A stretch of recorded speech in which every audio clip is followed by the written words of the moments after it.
I went from flying a light, well, not a light aircraft, but a fighter aircraft called the Hurricane, which I always say even your grandmother could fly it. It had no bad habits. It was still a fast frontline fighter.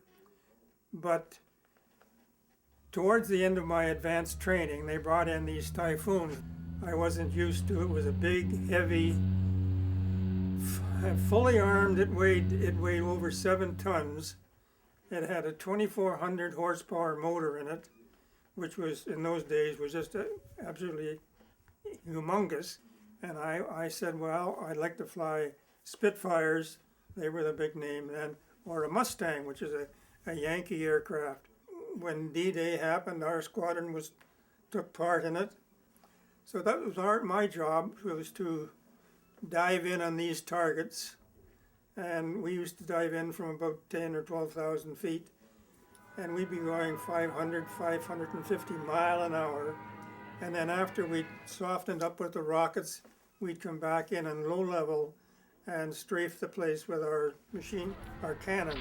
And it was a fairly dangerous job, because between the 6th of June and the middle of August of 1944, there was 151 Typhoon pilots were shot down and killed. It was dangerous. I mean, they admitted that at that particular point in the war, that the Typhoon pilots had the most dangerous job. We took part in the Valley Gap, and we were in on every major battle that occurred in Normandy. We went up through Belgium, and through France, and into Belgium, into Holland, and then finally into Germany. One thing that sticks in my mind that I really was the time I got hit with the by a German gun.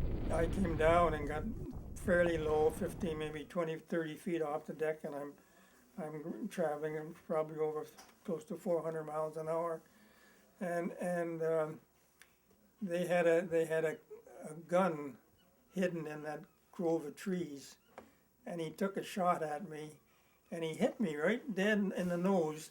He blew my one cannon right out of the wing, and all I can remember is a great big sheet of kind of a purple flame, and I thought, this is it, I've had it.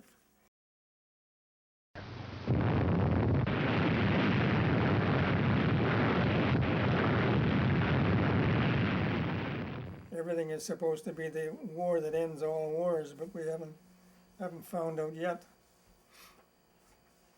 how to do that. So